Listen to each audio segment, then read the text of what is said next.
So today, man, I'm going to be giving you guys a breakdown of the Delaware offensive playbook, how I like to run it. Delaware being the team that I've pretty much religiously used so far in regs, I kind of know this playbook in and out. So what we're going to be talking about in this video, just everything that I personally like to run in this playbook, and then at the very end, we'll talk about kind of the main schemes that I like to run passing the ball, which it might surprise you, but it's actually going to be a 2 tight end set. And some of you guys are like, wait a minute. You know, if you've been around the channel for a while, you're like, you're back in the 2 tight end stuff? I am back in the 2 tight end stuff. Now, Delaware doesn't have the best 2 tight end offense. It's it's basically like a pistol ace slot, but being able to hot route, it does work. But we'll kind of talk about that at the very end because we're going to go in depth with that formation a lot more than all this other stuff. Before we get to that, we're going to kind of just scroll through this whole playbook, talk a bunch of plays I really like. I will say that something really nice about this Delaware playbook, there's a ton of just really good annoying RPOs in here that are going to make it really annoying for the person you're going against, you know, to have to deal with. You guys can run this in regs, you guys can run this in ultimate team, you guys can run this in dynasty, whatever you do. Obviously I use it in regs with Delaware's personnel, which is awful. But let's go ahead and break this thing down. So we're going to start off in the gun. Like I said, I'm just going to go through the whole playbook because like I said, I know this whole playbook, and you can really bounce around this playbook and run a whole lot of different stuff. And we're not going to talk about every single, you know, formation, only the stuff that I like in that formation. So that being said, in this first formation right here, split Y off, it's actually the only split set they have in the entire playbook. There's really about 2 plays that I really like in here. The first play is going to play to the far right, the read option play. And I know it seems like a very simple read option play, but it's actually not, because if you look right here, this lead blocker on the left, your fullback, which I'd recommend. I think this is actually a linebacker for Delaware. I don't know why it puts that guy in, so I usually take him out. Nobody motioned him. What is happening? EA, please just fix your game. But I know it seems like a very simple read option, but once you kind of get this DN to bite right, which he did bite, but he also played the quarterback at the same time. Let's try that again. He's biting in. Yeah, there we go. So once you start getting that DN to bite on that play right, you actually get to the normal handoff portion with the running back. You'll notice like the fullback actually blocks like hella good. Like you'll see he gets out there and he legit throws a body. So it's actually a really good run play. I like to start a lot of my games actually with this play. So it's a good play. The other play I do like out of this formation, it's going to be another run. It's going to be to the far left, the outside zone. It's pretty simple. It's very similar to that run. It's just it doesn't have the portion where you know, there's the read option. So maybe if you have a quarterback that he's not really that fast, maybe you just want to run this one, because you can see he still gets out there and he pretty much does throw a really good block. It's so because a lot of plays in this game where you have a guy pulling, they never get out there and throw the block. And you can see that's a linebacker getting out there and throwing the block. So if a linebacker can do it, imagine if you have a real lead blocker. Going over to the next formation, we're going to talk about this doubles. The doubles has one of the most unique RPOs in the game, and it kills mid blitz. It kills any type of cover 0 man blitz. It's going to be the play to the far right motion RPO slide. I love this play. I'm even going to have the AI, I think, come out in a little double mug mid blitz. Basically how it works is the slot receiver is going to come across the field. Now you can also keep this with the quarterback. It's kind of a triple option. You can give it to the back, keep it with the quarterback, where you pass it to the receiver, and what's just going to happen is he's going to pretty much get wide open because the guy manned up on him. Now the AI obviously is manned up on him, but in a real game, when you're going against somebody running mid blitz, there's going to be nobody running with this receiver across the field. So it's kind of hard to tell in practice, but he's going to be running scot-free to the end zone pretty much. And like I said, you could also keep this with the quarterback. Let me see if I can do it right here. As you can see right here, bang. You can also keep it with the quarterback. So it's a pretty nasty play. Another play I like to go to a lot. There's another play. It's pretty much the same thing, but it's at the spread. We'll talk about that also. Now, as for like a lot of passing stuff, like I said, I think I'm gonna save all my pass dots for when we get to the pistol U off trips, just because that's where I make most of my money, and I can break it down to you the best. I know I was running a lot of wide trips out of this playbook, but like I said, I kind of went back to what I know best, the 2 tight ends, and man, it's just better, man. I don't know what it is. 2 tight ends are just the greatest, man. So heading over to the normal Y off play, this is actually, I think, the only speed option in the entire playbook. But yes, it's a speed option. You guys know you always got to have a speed option ready to run. And like I said, it's the only one in the playbook. So obviously this is something I kind of like to run in the red zone. Now, I'll be honest, it's not really the best speed option because you're kind of really reliant on your wide receivers blocking, you know, the edge. And I don't know if it's just Delaware, but they kind of never really do a good job of blocking them. But when they do, the play does work really well. So if you're looking for some type of speed option, it's going to be a normal Y off. Now heading over to the wing trips, probably one of my favorite RPOs in this entire playbook. It's going to be the play right there in the middle, RPO peak Y flat. You guys have probably seen this RPO. You guys know how annoying this is. This thing is a man coverage killer. It even honestly works pretty good against zone. The AI, I don't know what it is. They are just like Playing these RPOs so good. I don't know what it is, but in game, I mean, hell, if you've seen any of my gameplays with me using Delaware, you've seen me probably spam this RPO quite a bit. Because if you're just sitting there in cover zero man, I'm going to pretty much spam this RPO. Because it's just going to pretty much kill you, man. It's a very good RPO. I would definitely recommend it. If you want to save it for when you get down in the red zone, it's probably honestly your best bet. But if you're on the road going against Stadium Pulse, you might have to whip it out earlier. Moving over to the Wing Trips weak side, we're actually going to look at a screenplay. Yes, a screenplay. It's actually probably one of my favorite screens in the whole playbook. It's that play right there in the middle, halfback slow screen. The reason why it's so good is because the blockers actually get out there. Well, they kind of didn't right there, but for the most part, they always get out there, I notice. And it's because it's like a little bit more of a long developing screen, because you'll see the running back kind of even takes a second to run.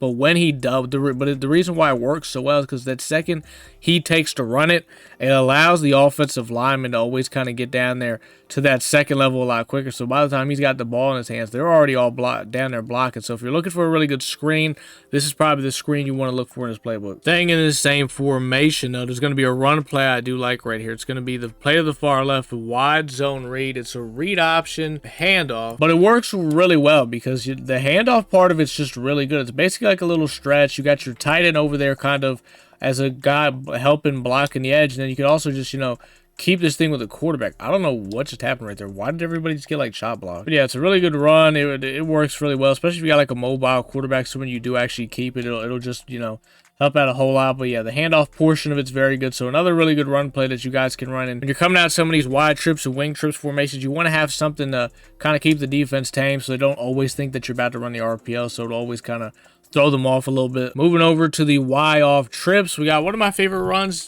for sure in this playbook. Another one to the far left, halfback direct snap. You guys have probably seen this before. It's just simply direct snap, man, and it works really good, especially when the blockers do their job. The first time you run it, it'll probably definitely catch the person you're going against off guard. So just some more really good runs to add, you know, to your catalog. Now moving over to the trio halfback weak side, it's kind of like a trips tight end, but the running back's on the other side. And I didn't realize there's actually a speed option in this formation. I didn't realize this. I don't remember there being a speed option here.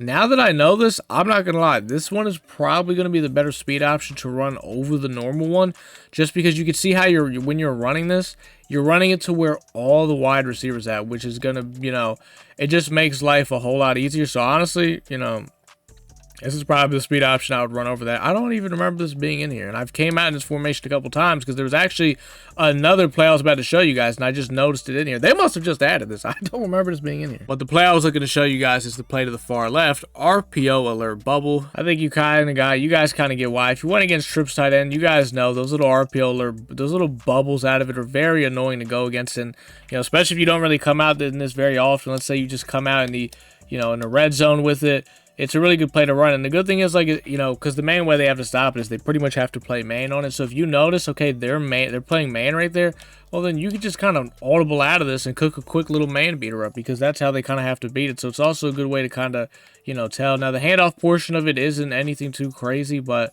you know, if you got to hand it off, you can. Now, I'm not going to really go over too much stuff in this formation right here, flanker close, but something that's very unique about this formation is there's no tight end. It's 4 receivers. Your personnel is a quarterback, running back, and then it's all receivers in your line. So it is a very unique formation. I will say the PA drag play out of it, I'm not going to go with a whole breakdown of it because I told you guys we're going to talk about the pistol you off, but if you want to make a scheme out of this little play, you definitely can. Now, moving over to the spread, we got that, I kind of talked about it earlier when we talked about it in doubles, but the play right there in the middle, motion RPO read flat, it's very similar to that play how I talked about how you can keep with the quarterback, hand it off, where the guy's going to come across the line in the little slide, and you can actually pretty much pass it to him, and you can even like wait to pass it to him. So right here, watch, I want to try to kind of almost run with the quarterback, see if I can, and then you can like wait. Like I could almost damn near run with the quarterback and still throw this. I've never gotten a flag for illegal man downfield or anything like that, so keep that in mind as well. But yeah, it's another really good play. It's pretty much the same as the one in doubles, except it's just a spread. Moving over to the normal flex snug, another play I like to run out of this. It's an RPO play right there in the middle. RPO alert wide receiver screens. The handoff portion of this is actually pretty good. It's because everyone's kind of spread out. You got this stack, but it's just a really good RPO. I probably need to run a little more, honestly, but it is really good. Now, if they kind of go man, it can kind of stop it, but they're going to have to, like, shade down. And then it's like if they're shading down, then, I mean, you can pretty much bomb them. So that's a little, you know, tell right there. If you notice, they're manning it up, shading down.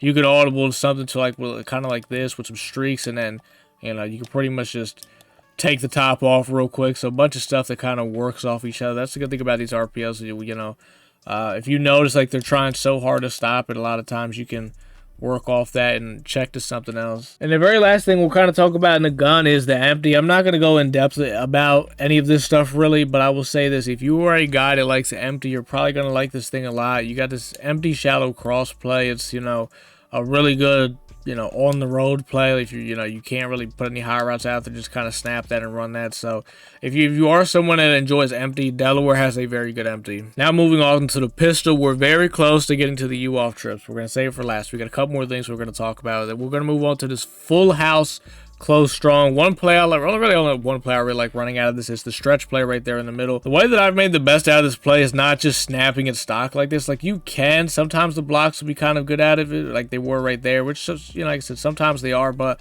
the way that I've gotten the most success out of it is I'll actually move, nope, not that guy, adding that. What can we do? Can we still do it? Yes, I'll move the very outside blocker, and I'll actually kind of put him on the line like that.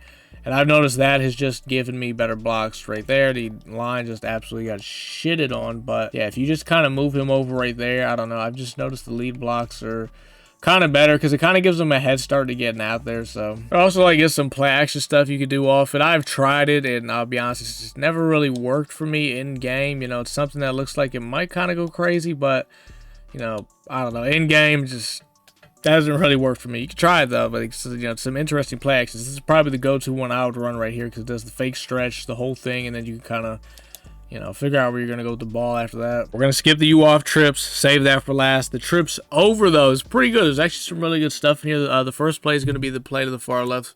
The wide zone. There's two plays I think we're going to look at in here. So one is the stretch. It's not bad. Honestly, I thought it would be a lot better since the stretch is literally running to the side with all the receivers, but typically the blocking, honestly, I don't know what it is. It's not the greatest in it. And then they're usually does a really good job scraping over the top. But something you could probably do to help this a little, because one, you could actually flip it to the opposite side, which is where I would say I'd have the most success with it, running it actually away from the receivers. But there's an RPO in here that's actually pretty good. RPO dive alert bubble. It's very similar to kind of the one that we ran out of the other trips tight end. But like I said, you kind of have that stretch to work off it. So let's say you run this, you notice, okay, they're selling out to kind of, you know, stop that. Then, you know, then you could check to the stretch and then maybe run it to the other side right here to the left. So just some stuff, you know, that kind of works off each other. The very last thing we'll look at before we get to this U-off trips is you go to pistol bunch. The halfback dive in this is actually, it's actually not bad.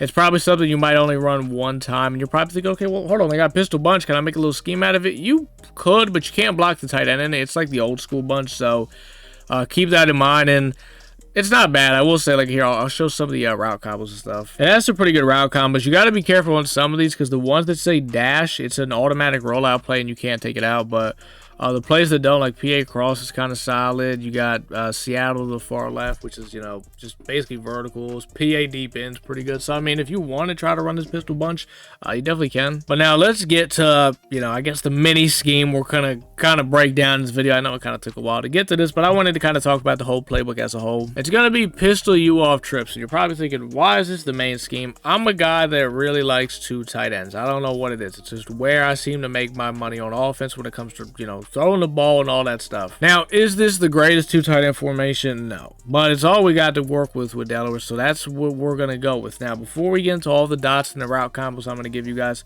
let's talk about some of the gimmicky stuff, the runs and the RPOs. The first one is this play to the left. We got a nice little halfback stretch, and it's really good because you can either, you know, flip this thing to the left, run it to the side where you got your receivers, or you could run it to the side where you don't have any of them. So it's actually a pretty good run play. Like I said, or you could run it to the side without them, like this, and just, you know, wherever you notice that you have leverage. The other play is going to be the play to the far right, the RPO alert flat. It's very similar to the one out of the wide trips, and yes, it's very good in game as well. And having this out of our main, you know, kind of scheme that we're going to run out of this is going to be very good because it's going to create some headaches for the defense.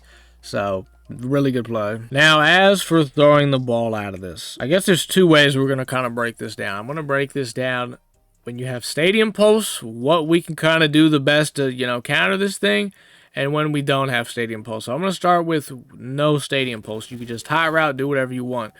we're actually going to come out in this play to the far left. Stick. And I know you're probably like, what the hell? We're never going to run this play a stick, though. It's just what it is. The reason why I come out in this play, though, is because you see how the streak is on it, how it's kind of bendy to the outside. That is always what I look for, because I want the best possible clear out streak. I want the best possible streak just for if it's manned up, shaded down, etc., stuff like that. That's what I always look for in my outside receiver when I'm running, you know, ace offset or just anything like that. So we're going to go ahead and put some route combos together now. We're also going to talk about how we're going to pick up some blitzes and all that stuff. And then we'll also talk about stadium posts when we're done this. So one of my favorite route combos I like to put together, typically against like a cover 3, cover 4, even a little bit of man, I'll do something like this. I'm going to put my slot receiver on a zig route. The tight end on that side, I'm going to put him on a corner route. Now, if assuming that, let's say they're not blitzing, I'm actually going to end up motioning my running back here to the outside. And what I'll do is I'll either put the tight end on that side on a little streak and have the running back come underneath him on a drag and run a little something like this. This is a big play that I run against cover 3, cover 4. And I know you're like, okay, well, all this stuff kind of takes a little bit to set up.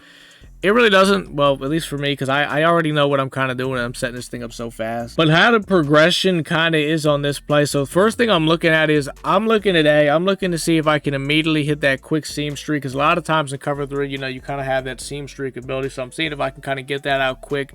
Attack the seams real fast. And then remember, we got the running back right underneath that. So let's say they play high, they're following the tight end on the streak. You got the running back coming right underneath them. And then as for the right side, I mean, it's just a simple flood concept. You got the zig, you know, taking the underneath. Now, typically, I probably would put this guy back in the day on a flat route, but you guys know that you can't put flat routes out there no more. So I put them on a zig, and then, you know, you got the tight end over top. So you're just reading, you know, you're just reading that. So you can see you got the low, you take the low there, and then in the flood, if they play the low, then you take the high. Now, can you run that against Tampa 2? You kind of could, but typically, if we're going against like a Tampa 2, I like to do a little something like this. If it's Tampa 2, what I'll do is or I might actually even streak this running back. There's 2 ways I'll do it. So it's almost like we're just kind of running a verticals, and you're looking for where you're throwing it. You're either, you know, if it's Tampa 2, you're either going deep down that middle, or you're going for the shot hole on the left and right where the cloud flats, if they kind of bite down or something like that. You know what I mean? That in between the cloud flat and the deep half. So you're either looking for that shot, or a lot of times what it is, I'm really looking down the middle, because one of these tight ends is just going to get butt naked down there. Because, you know, Tampa 2, they kind of leave that deep part of the middle field. And then it's like you got the drag underneath. If everybody's playing back trying to, you know, guard that middle, you could just go underneath there, right there for the drag. Or what I'll do is I'll actually put the running back on a little post route like that over the middle, because let's say you know, they're in the Tampa 2, right, but they got everybody kind of, you know, running back to play those deep seam streaks. Well, then as they're playing that, those are almost just clear routes. Now you got the post route coming underneath. Typically probably stem route him down a little bit. Just don't have him on the default post like that. Well, actually, won't even put it on it now. What the fuck? Hold on me. This is the default post. So I'll typically stem right it down just a little bit like that. And then you keep the drag underneath it, you know. Kind of a good way to attack Tampa 2. Or another way you could attack the Tampa 2 is like this. Put your outside receiver on the smoke screen. What you're kind of doing is you're trying to either, you're trying to pull down the cloud flat. If the cloud flat gets pulled down, then you can pretty much go over top right now to the corner route. Or if the cloud flat stays back because you got him in some type of zone drag to play the corner route, then you go underneath to the smoke screen. The reason why this receiver is on a streak is he's basically just a clear out to take that deep half out to play, so you don't have to worry about him thinking about getting over to the corner. And then the backside, you basically have this streak as kind of a clear out for the post route, or once again, you're able to kind of hit him up quick in the seams, because a lot of times you can hit these tight ends quick in the seams because these guys try to get cute in their coverage. Now, as for when you're going against man, if it's like a cover 0 man, or, you know, just cover 2 safety high man, you could do a little something like this. Now, it depends where we're getting here, right? First of all, if they're in a cover 0 man look, if I motion my running back out wide, this is gonna create some type of weird mismatch, because, you know, typically, you know, their user might be the one that's manned up on the running back. So if I motion him out wide, put him on a simple streak, a lot of times you might be having a one-play touchdown. Now, the good thing is, if these guys are blitzing or something like that, you can just block one of your tight ends and you're still kind of almost in an empty look, which is why I love these 2 tight end sets so much. I can go empty but still have tight ends on line. Pretty much pick up any blitz. So if that's the case, you'll just block one of your tight ends. Now, typically, who do you want to block? You're going to want to leave one of your tight ends on the corner route. So, for example, here, I would probably say we're going to block A, and the reason why is because we don't have to worry about him running the corner route into the streak anyway. Now, you can see a lot of times against this man, these corner routes are going to fry. Your tight end's getting a free release. You know, now, if your tight end isn't very fast, you got to be ready. You're going to want to hit him on the cut, but you don't want to hit him too early on the cut, because if right there, he's getting bumped like crazy. But if you hit him too early on the cut, you guys know what happens. The game kind of glitches out. Your quarterback's going to kind of miss the throw. So you do have to keep that in mind. And then, you know, as for the underneath stuff, you got drag right there on my slot guy, and then I actually have a return route on the outside side. Return routes are really good against man, or you could kind of switch it up. You could put the running back, if you notice the streak's not really working too well, you could put him on a little underneath drag as well. Maybe streak your slot guy, and then put the other outside receiver on a little streak like that. Or we could block the tight end on that side now that we have that running back on a drag, corner out him, and you could set it up a little something like this. Or, B, you could even, the slot guy, put him on a post, put him on a corner out, put him on a nice little stemmed hitch. Typically this is a, big one that I like to do a lot, a little something like that. And you can see, like I said, these tight ends murder with corner routes against one-on-one man. They kill them. So that's just a quick little mini breakdown kind of my scheme. If you guys want the true breakdown of an ace offset scheme, we're going to get to that at some point. Do not worry. But that's just something quick. And like I said, we do have to talk about a stadium post, because we just talked about every play we're pretty much hot routing. And, if you have a stadium post, you're not going to be able to hot route. So we got to talk about it, right? The play to the far left, PA slot out, is the play that we're going to be looking at coming out in. The first thing, and the reason why, obviously, is because you can see we have a bit of a flood concept kind of going on, and we're going to be able to hot route a little bit. And the good thing is you also already have a tight end that's blocked. So if you're trying to pick up blitzes and stuff, we already got his block. Now, you see those little blue lines right there, all the linemen are doing? If you ever have a play where the linemen are doing that, you have to do this as soon as you get on the field. Don't do anything else. You're going to want to hit LB and put your left stick down. See where it says base? You have to do that every time. It will reset the blocking, because if you leave the blocking like that, you're going to get sacked. Your line does the most dumbest shit on planet Earth. So you can see we have this little stock play right here, which kind of works. Now, the only change that we're going to do is we are still going to motion this running back probably out wide. Now, what we're going to do with him, typically try your hardest to get him on some type of inside route, and then we'll just kind of, snap this thing like that, and that's going to be our go-to stock play, bro. That's what it is. You're going to have to just make a read. Now, if you're able to try to get some type of hot routes off, like I said, try to get your running back with something over the middle, and then it would also help if you could maybe create some type of a mesh. Like if you notice like the flood's not working, try to get your other tight end on something over the middle. Try to create, some type of little mesh you got going on, and then yeah, that's kind of your best bet, man. I'm not going to lie. Stadium post is awful. But there you guys go, man. That's pretty much a little breakdown of the Delaware playbook. I know a lot of you guys, you want the true 2 tight end scheme breakdown. I think because I've been using Pitt, I'm going to get a Pitt breakdown of their offense. I think when I do that, maybe I'll give it to you guys. Like I said, their playbook does not have ace offset. It has gun deuce, but it's basically ace offset. If you don't know what ace offset is, by the way, you got 2 receivers on the outside, 2 tight ends on the line, and then you got a running back in the backfield. So imagine like deuce close, but like the tight ends aren't like misaligned back. They're on the line with the linemen, and then the receivers are spread out. Basically what it is. Greatest formation ever. I don't care what anybody says. I think when we do the Pitt playbook, I'll give you guys a really good breakdown of that. Till then, you guys can kind of manage with this Delaware stuff. I don't even know how many of you guys are actually even going to run this Delaware playbook, because if you're an ultimate team, for example, I'll be honest, is this a playbook you're really going to want to use? I mean, probably not. I'm just going to be honest. Now, if you are playing regs, then if you're using Delaware, you don't really have a choice. So for any of you guys that are using Delaware out there, I hope this kind of helps you guys out. And then I guess any of you guys that are playing Dynasty out there and you're using Delaware, using Delaware's playbook, this is kind of a good little how-to to kind of navigate through the playbook, know what's good and what's not. But that's pretty much going to do it for this one, though, man. Like I said, I'm going to get a breakdown of the Pitt playbook out soon. I'm also going to get a 6-1 defensive breakdown out as well soon. So stay tuned for that as well. So if you guys do like these breakdown videos, man, and you're not subbed to the channel, definitely sub to the channel. And if you enjoyed this video, of course, drop a like. But till next time, man, I'll see y'all boys in the next one.